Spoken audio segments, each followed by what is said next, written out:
I'm going to be talking today about the new harnesses that were developed through Power Neuro Recovery for the Power Step Kids pediatric harness.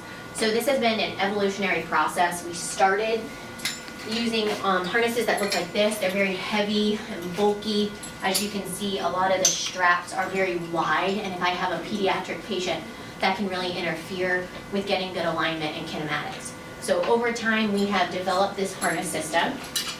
There are 3 different sizes of harnesses. There's a small, a medium, and a large. Indicated on each of the harnesses, it shows when you have them upright that they are whatever size that they say they are. As well as this is like the pelvic band, and it's kind of where we start, and then there are other pieces that we can add to it. So we have for each set of harnesses, so for the small and the medium and the large, they each come with 3 distinct chest pieces, and on each of the chest pieces you'll also see where it says medium, so that you know that you have the right size for the right harness. There is one that's like, we like to call it like a single tier, then there's one that's this size that's more of like a double tier, and then there's one that's even a little bit thicker that we will often call like the triple tier. So I'm going to get into kind of describing some of the characteristics of these harness systems. So Matt, I'm going to have you just come in, and I'm going to have you hold it like this for just a second. So on the inside, you'll feel that there's some of this like non-skid material, which really helps to keep it from sliding up and down on a patient. There's 2 different adjustment points that you can make on this kind of harness. So there's at the front, when I bring it around together, I can clip it here and make adjustments.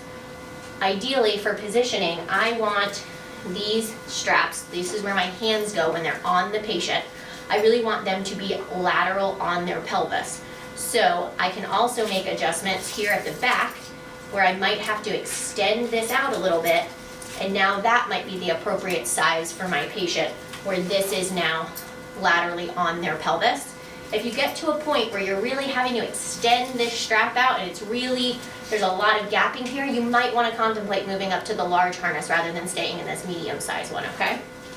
All right, so Matt, I'm just gonna have you hold this guy up for me. Let's orient it this way. Okay, so this is the front. The groin straps come from the back, the posterior side, and they clip around the front of the harness like this. We're going to do a demonstration with a patient, so you'll see how it actually goes on them in a minute, but I just wanted to talk through some of these components. So to tighten and loosen the groin straps, you can pull down. They have these nifty little roll-ups because kids like to grab everything, so we can kind of get them out of the way by rolling it up once you've tightened it to the desired location. You are also able to move this strap or this like padding up and down on this strap. So you really want to try and give them as much skin protection as possible. So you really want that flat and in a good position there. Other components on the side where your hand goes, there's 2 different hand holds on here. There's this inner hand hold and an outer hand hold. The inner hand hold is unique because it has this Velcro system. So my hand and Matt's hand are very different in size, but if I want to be like very snug where my hand is really a part of this harness, I can change the tightness of this Velcro strap so it really fits me and my hand really slides in there really well. When Matt jumps on, he might have to make an adjustment because his hand's a little bit bigger so that it would fit him a little bit better. Depending on your patient, you may choose to not even use that. You might just slide in on top of it and just use this. This one's a little bit denser, it's a little bit harder, so some people just choose to be on the outside just like that. The other place where we make modification is, so there are 4 attachment points for this harness. They all change length in the same way. So I pulled down on the strap to tighten it, and as you can see, that brings that up. So I would make modification on all 4 in that same way. And have you hold that. Okay. Another feature of this harness is you, all right, if I'm going to be adding a chest strap, you have the option to unvelcro your straps. Place the chest strap wherever you like it. And then, and then put your Velcro back down, and it's going to make sure that that chest piece doesn't move from that location. You have the option also where you don't need to necessarily use the Velcro. You could leave the Velcro down and just place the strap around your participant. It's up to the therapist. There's sometimes a little bit more slippage that can happen if you don't use the Velcro. I would also say it's dependent on the patient. Many harnesses like this one aren't quite as adaptable as the harness that we have. As you can see, there's a dedicated trunk piece and a dedicated pelvic piece, and the only manipulation I really can make is right here to change really the height of where this trunk piece lies.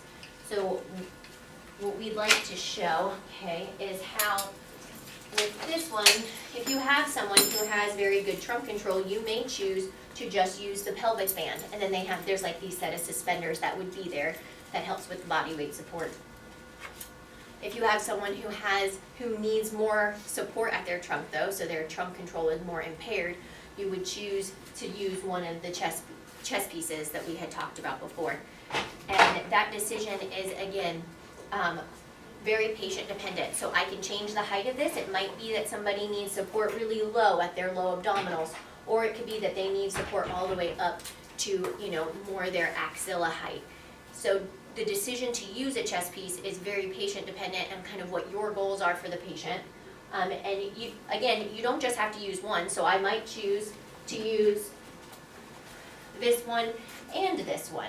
I might choose to just keep this one at the top or move this one down lower. So it's a very flexible, adaptable system where you as a clinician can make those decisions and grade things appropriately versus that other one where we were more fixed into one position. Okay, so for this patient, I know that I am going to want the harness a little bit tighter than here. So I'm going to make that posterior modification first. So I'm going to make sure that that is tightened down all the way. And I'm going to lay it on the mat table. And then we would transfer. So, good job, bud. Scooch over just a little bit more for me. Perfect. All right, I'm going to move your chair just a little bit, okay? Thank you, Mr. Matt. All right. And now, thank you, Ty. We are going to line up.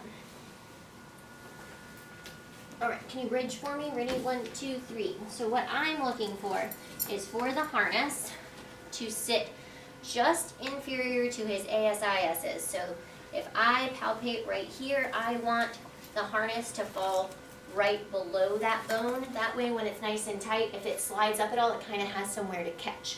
So I also want him centered in the harness so that these straps, when they're in front, are really centered and not off to one side or the other. So I'm going to get him centered, take a look at it. It looks pretty straight to me. So I'm going to buckle and tighten him down. Ty, is it okay if I put the groin straps on? Yeah. Okay. So then I'm going to grab one of our groin straps. I'm going to make sure that the padding is good at the bottom and it comes all the way up. I'm going to clip it in. I'm going to do the same on the other side. So I make sure it's flat in a good position. I come up, clip it in, and tighten it down. And now this is how we would transfer over to the treadmill. Okay? Come on and sit up. Good job.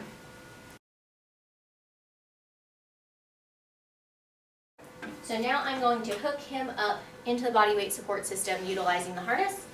So I'm going to bring this down to meet him. And we're going to hook the front strap. You really want to make sure that your padding is facing in toward their head. The whole point is so that this metal doesn't bump him. So I want that down and facing him. So I'm going to do that for my front strap. And then for my back strap. And then I'm gonna have Matt do the same thing on the other side, front strap.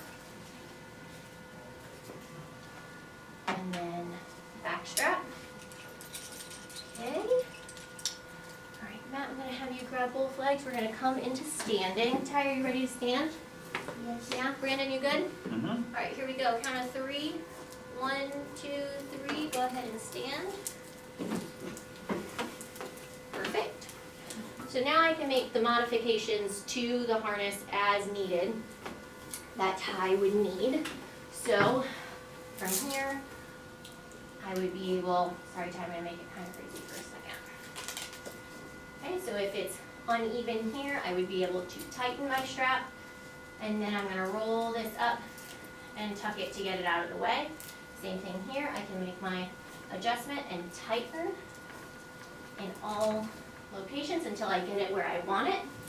Then I would make the decision, okay, I'd like to add a chest strap. So I'm going to use my Velcro. I'm gonna place my chest strap just where I want it, re-Velcro it. And then pull it to the desired tightness based on what he needs. And then Brandon's able to move his hands down. And we are standing nice and tall.